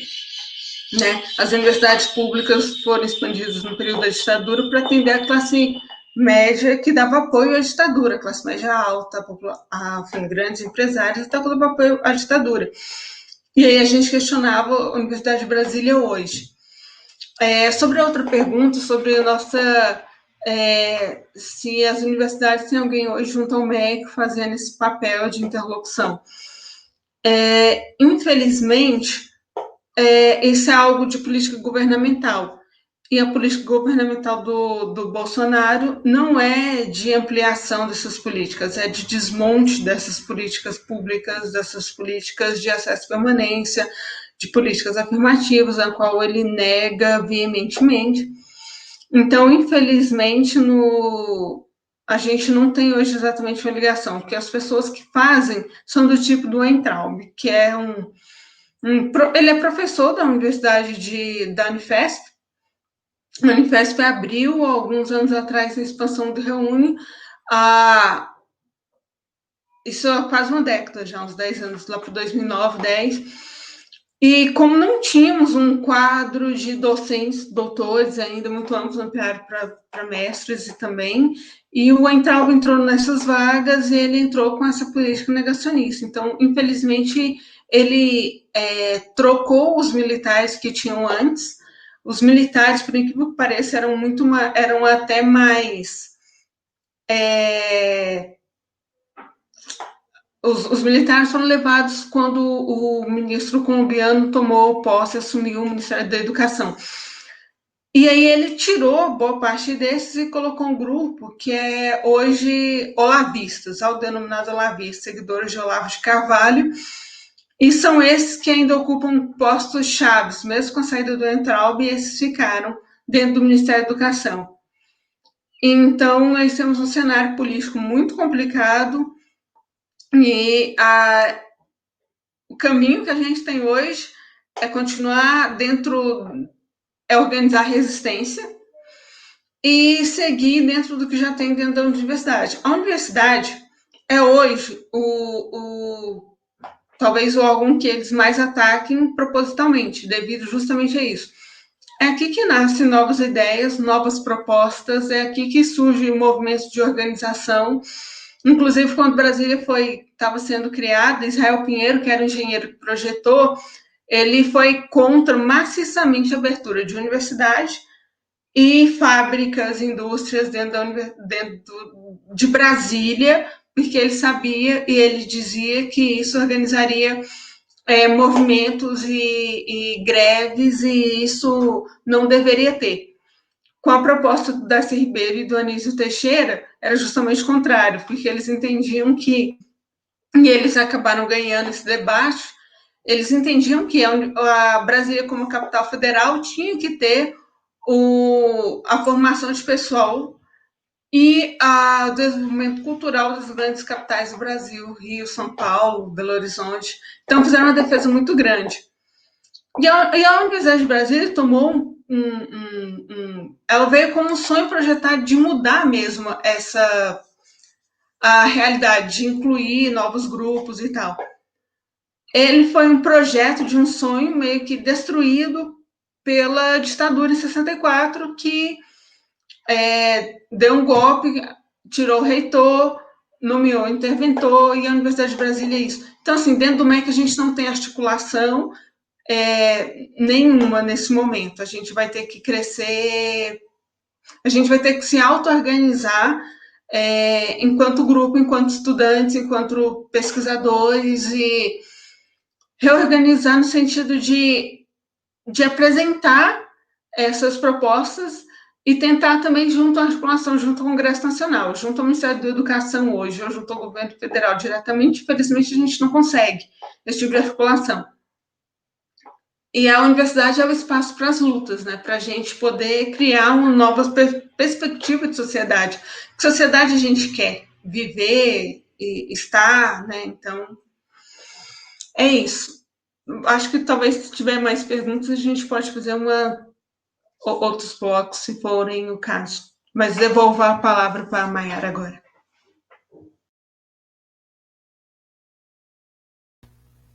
Então vamos continuar com as respostas da Raíssa. Pronta, Raíssa? Certo.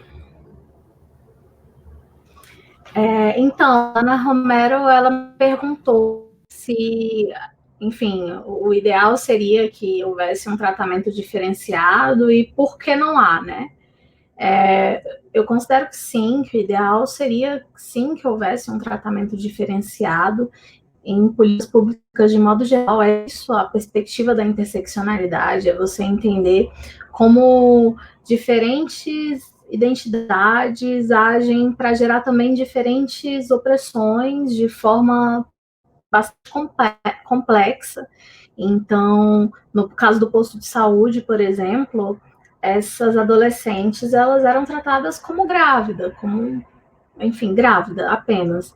Mas existem várias outras identidades, questões geracionais, como a gente falou, de raça, que esses profissionais da saúde não reconheceram como sendo importantes.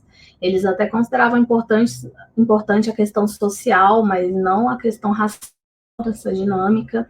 E no caso da escola também, essas grávidas, elas tinham os mesmos direitos de algum aluno que tirasse um atestado médico comum, de estarem ali nas suas casas, realizarem análises e devolverem, e no fim desse atestado médico retornarem às atividades presenciais normalmente, como se não tivesse toda uma dinâmica envolvida na maternidade, no puerpério, em cuidar mesmo daquela criança a partir dali e conciliar com os estudos. Então, a perspectiva da interseccionalidade é justamente a gente conseguir perceber todas essas dimensões para que a política pública ela seja mais efetiva no acesso e permanência com qualidade à escola. No caso aqui que eu estou tratando de uma realidade escolar. E há vários motivos para que isso não esteja acontecendo. A questão racial, por exemplo, ela ainda tem um pouco menos de abertura para diálogo, questões de gênero.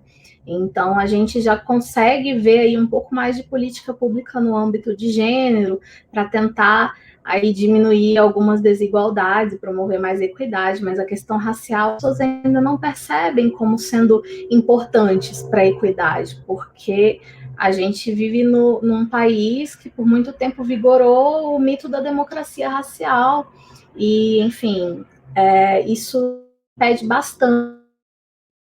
De modo geral, se veja a importância de cotas raciais, por exemplo, e de outras políticas afirmativas para que se reduzam essas desigualdades.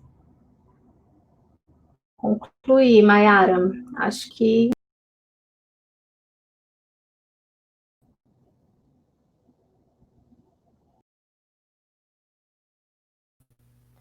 Então, continuaremos com as respostas agora da Lindeli Rocha sobre as perguntas que foram direcionadas a ela.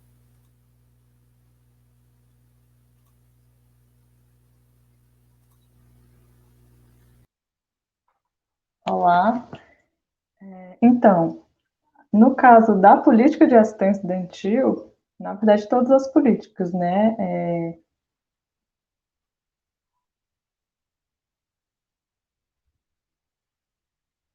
É realmente importante que não dependa de um governo de 4 anos, né? Isso se torna uma política frágil, se de 4 em 4 anos isso for trocado.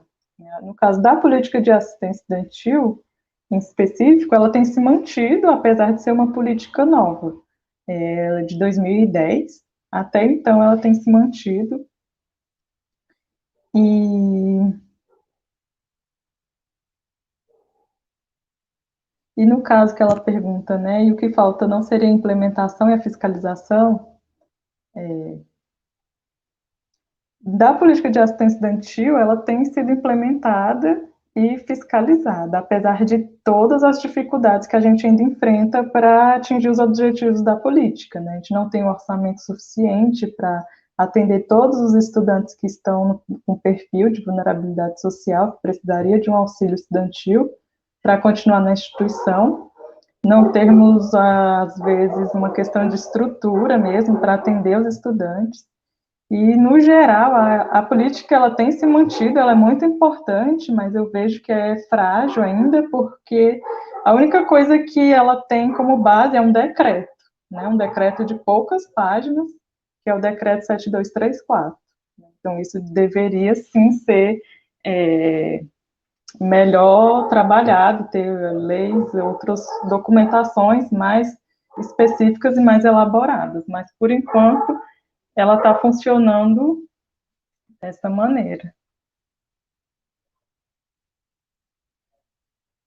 Tem alguma outra pergunta?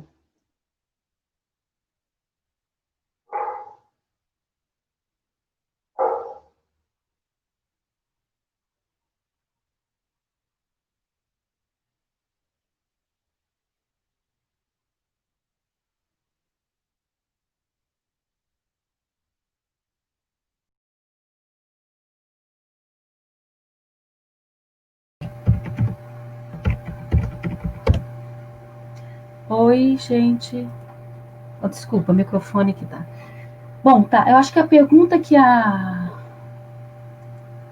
Solange tinha feito é qual o papel do Estado, né? Acho que qual é o papel do Estado? O papel do Estado é fundamental. Vou ser bem básica, assim. Obviamente, tem pessoas que advogam em termos da perspectiva do Estado mínimo. Não é o meu caso, em hipótese alguma, não é. Até porque eu não sou europeia, também não sou norte-americana. Os norte-americanos eu nem entendo por que advogam nessa perspectiva, mas eu também não vou entrar nesse mérito. Mas, assim, nós somos o país mais desigual da América Latina e, obviamente, nós temos que ter uma participação do Estado. Agora, e aí eu acho que as categorias marxistas são importantes nesse sentido. É preciso que nós, porque Marx vai falar que o Estado ele está a serviço, muito mais a serviço da elite, mas muito mais a serviço do poder, né? Mas hoje nós entendemos o Estado como uma forma muito mais complexa do que em tempos atrás, né? Então, hoje nós entendemos que a participação no Estado, ela se dá de várias formas, e é uma arena de várias tensões e com vários atores, né, e atrizes se degladiando e tentando colocar as suas pautas. E eu acho que uma das coisas importantes que a gente precisa considerar é essa ausência também das próprias pessoas que são os técnicos desse Estado, que não reconhecem, né, que também não tem clareza e não reconhecem a importância de pensar também políticas que estejam mais comprometidas com as demandas de diferentes segmentos. E isso também acaba acionando a questão dos recursos, os aportes financeiros também são importantes, né? Tem um conjunto de fatores no campo das políticas públicas que precisam ser considerados, né? Outra pergunta que não sei se acredito que a Mayara vai fazer um outro bloco, mas eu acho que nesse momento foi isso que foi colocado. Deixa eu só perguntar, Mayara, você vai fazer outro bloco de perguntas? Acho que ela vai fazer um outro bloco de perguntas. Então, pronto, ela vai fazer outros blocos de perguntas e eu sigo respondendo. Por que o Estado não... Porque o Estado faz parte da máquina, e a máquina é feita de pessoas, e as pessoas são todas elas atravessadas por essas perspectivas euro-americanas centradas, esse não reconhecimento do racismo, esse não reconhecimento do sexismo. Nós não temos políticas ainda voltadas... A ideia ainda que se tem é aquela que nós falamos anteriormente, voltada para eficiência e eficácia. E eficiência e eficácia, leia-se na perspectiva da gestão dos recursos. Tá?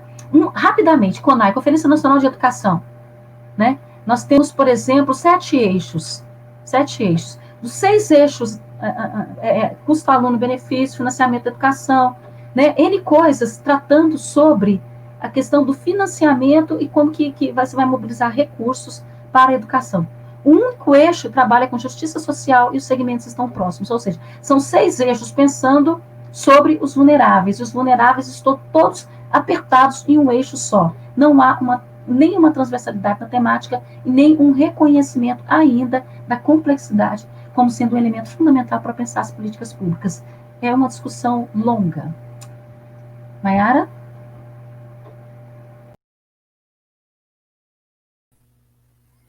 Gente, desculpa, eu acho que na minha última intervenção o meu áudio deu uma falha aqui, mas era só para prosseguir com a resposta da professora Renísia mesmo. Temos mais, deixa eu ver, 2 perguntas aqui em âmbito geral, que todas podem responder. Luana Macedo encaminhou uma pergunta sem direcionamento. Ela diz assim: a interseccionalidade pode ser usada para compreender o cruzamento de opressões para qualquer grupo, mesmo sendo uma metodologia criada pelo feminismo negro? Ou seja, se o estudo fosse compreender a situação de mulheres brancas, gordas, seria possível utilizar a interseccionalidade para entender esse fenômeno?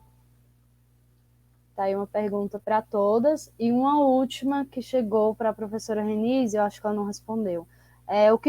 Professora Renísia, o que podemos fazer acerca da historiografia que é tão falha, quando se coloca em pauta a história dos povos originários e dos africanos?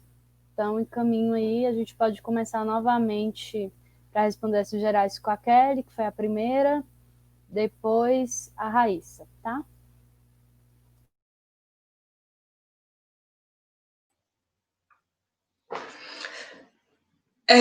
Como estou falando mais de interseccionalidade, eu acho que talvez a Raíssa e a Renísia pode falar mais e melhor a respeito desse assunto. Eu deixo por elas, eu acho que elas vai ter muito mais propriedade para falar do tema.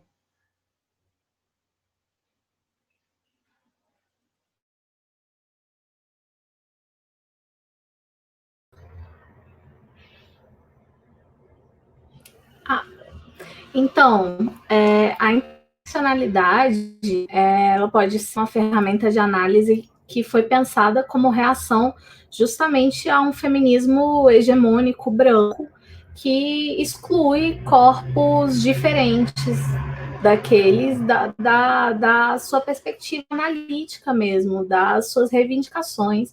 Então, na minha percepção, sim, pensar em questões que fogem de padrões são, sim, uma maneira de ver a interseccionalidade, mas, assim, principalmente considerando questões geracionais, raciais e de classe que são estruturais.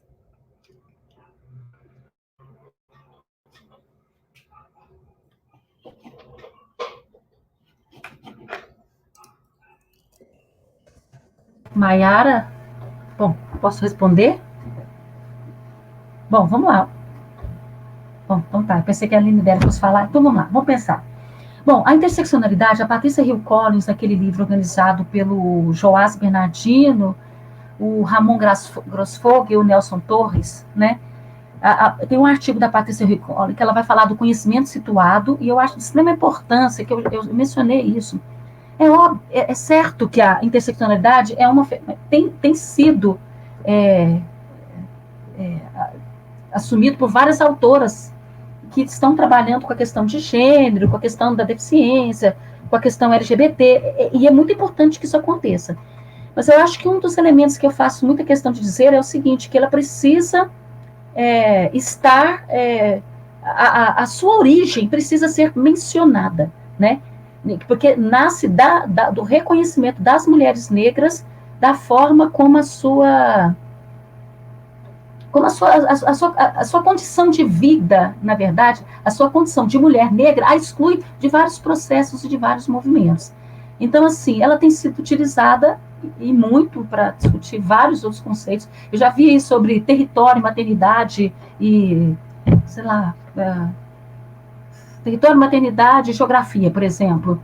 E sequer faz menção, ou seja, tem sido utilizado como um conceito guarda-chuva para muitas coisas. E não é bem esse objetivo que a Patrícia Hill Collins, inclusive ela fez uma fala na Amped, no Rio de Janeiro, recentemente, e ela falava muito sobre isso, né? A questão do reconhecimento da interseccionalidade como uma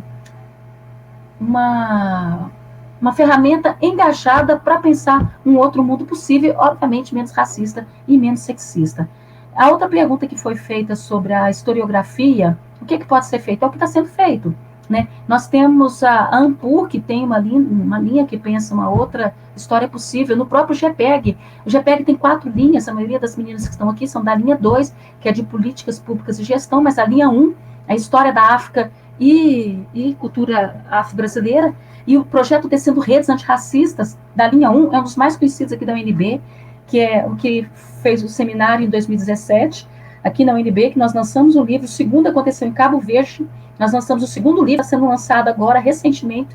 O primeiro foi a organização nossa, com o Oliva e o Bulhões e a Marjorie, o segundo com o Miguel de Barros, da Guiné-Bissau, e o Leandro Bulhões, da Federal do Ceará, está saindo, e o terceiro também está sendo organizado com os colegas da Guiné-Bissau, Cabo Verde e do Brasil. Então, assim, da linha 2. Então, assim, essa linha 1, essa linha 1 que trabalha com historiografia e cultura brasileira, ela já está trabalhando nessa perspectiva da revisão historiográfica. E também nós e vários outros professores da Associação Brasileira de Pesquisadores Negros e outras associações já estão pensando nessa perspectiva dos povos originários, os povos africanos. A questão é o gap que nós já falamos que existe entre a produção do conhecimento acadêmico até chegar no livro didático. E outra coisa, o livro didático ele passa por um filtro ali, que é o próprio Ministério da Educação, e aí volta na pergunta que a menina falou do Estado. Por que o Estado não está atendendo as demandas específicas da população? Porque o Estado é formado por pessoas, e essas pessoas têm elas também as suas representações de mundo, as suas convicções, que é a minha tese de doutorado, né? Então, essa perspectiva também vai fazer com que ela implemente ou não uma lei, tenha determinados vieses nessa leitura. E esses vieses também, eles atravessam o livro didático, né? Então, tem um gap muito grande entre as pesquisas acadêmicas que está fazendo essa revisão historiográfica e até chegar no livro didático, tá? Mas nós já estamos vendo avanço, sim. Tem gente que fala sobre isso e realmente nós estamos vendo avanço. Mas o que eu vejo, assim, para fechar a minha contribuição, assim, o que eu vejo de mais acelerado, e assim, tem sido, na Universidade de Brasília, por exemplo, a presença dos estudantes indígenas nesta universidade, a presença dos estudantes negros. Nada acelera mais as mudanças no contexto do que a presença dessas pessoas reivindicando outras epistemologias, outras políticas. Professor, cadê a autora negra aí no seu ementário, professor? Professor, seu comportamento, por que o senhor está dando voz apenas para os estudantes homens? Eu também quero falar, e as estudantes indígenas também. Então, assim, eu ainda insisto que para nós é muito melhor estarmos todos juntos e misturados, aprendendo a rever os nossos valores, as nossas formações, na presença dessas pessoas. Eu acho que a Aline fala agora, porque ainda falta 10 minutinhos. Aline Deli, querida. Obrigada a todos e todas. Raíssa, Maiara, Kelly, eu já faço a minha despedida, agradeço ao Cleverson, que está no apoio, a Lorena, a toda a extensão da Faculdade de Educação. E ao DEX. Agradeço muito a oportunidade. Por favor, Aline. Aline Deli, por favor, sua despedida e alguma consideração que quiser fazer. Não, é isso mesmo que a Renise e que a Raíssa citaram, né? Sobre utilizar a interseccionalidade e não abordar a questão racial. Desde que a pessoa realmente cite os autores, as fontes, o histórico, né? Não deixe isso, também não vejo que é possível usar assim, utilizar assim a perspectiva interseccional. E é isso, foi muito bom estar aqui com você. Não dá para ter um controle disso. Desculpa. Nem é um objetivo cercear, mas é de extrema importância que haja. Não fale de marxismo, ninguém fala do marxismo sem citar Marx. Então, por favor, Por favor. Que nós não cometamos aquilo que nós falamos também, aí uma eugenia, que eu chamei de eugenia epistemológica. Eu acho que é por aí. Isso. Meninas, ó, um beijo para vocês, muito obrigada, um prazer estar com vocês sempre, aprendo muito. Tchau, muito obrigada, viu? Até a próxima. Eu acho que sim. Terminamos ainda com 10 minutos. Chegamos ao final da nossa conversa, queremos dizer que foi muito especial essa tarde e agradecemos a participação ativa de todas e todos, vocês que nos acompanharam pelo canal do YouTube, e agradecemos também a Agradeço.